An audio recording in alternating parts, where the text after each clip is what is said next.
মধ্যপ্রাচ্যে চলছে হামলা আর পাল্টা হামলা। ইরানের হামলার পর এবার লেবানন হামলা চালিয়েছে ইসরায়েলের ভূখণ্ডে। জানা গেছে দেশটি থেকে ইসরায়েলের ভূখণ্ডে অন্তত ৯০টি রকেট ছোড়া হয়েছে। মঙ্গলবার রাত ৯টার দিকে এসব রকেট ছোড়া হয়েছে বলে নিশ্চিত করেছে ইসরায়েলি প্রতিরক্ষা বাহিনী IDF।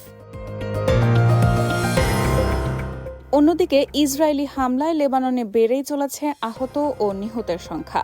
একদিন আগেও লেবাননে অন্তত ৪১ জন নিহত হয়েছে এবং আহত হয়েছে ১২৪ জন। এই হামলার পাল্টা জবাবেই রকেট হামলা করেছে লেবানন। IDF জানিয়েছে লেবানন থেকে নিক্ষেপ করা রকেটগুলোর মধ্যে একটি ইসরায়েলের উত্তরের শহর হাইফায় আঘাত হানে। তবে এই হামলায় কোনো হতাহতের খবর পাওয়া যায়নি। লেবাননের সশস্ত্র গোষ্ঠী হিজবুল্লাহ কয়েকটি রকেট হামলার দায় স্বীকার করেছে।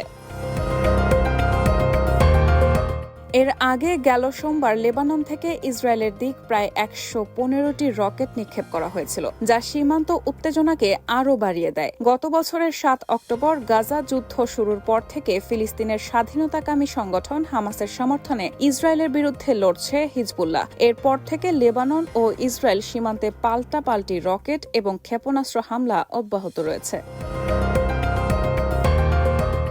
ইসরায়েল গত মাস থেকে লেবাননে বোমা হামলা জোরদার করেছে এবং এই মাসের শুরুতে সেখানে স্থল অভিযান শুরু করে। লেবাননের স্বাস্থ্য মন্ত্রণালয়ের মতে এই স্থল অভিযানের পর থেকে প্রায় ১৫০০ মানুষ নিহত হয়েছে। তবে প্রকৃত হতাহতের সংখ্যা আরও বেশি হতে পারে বলে আশঙ্কা করা হচ্ছে।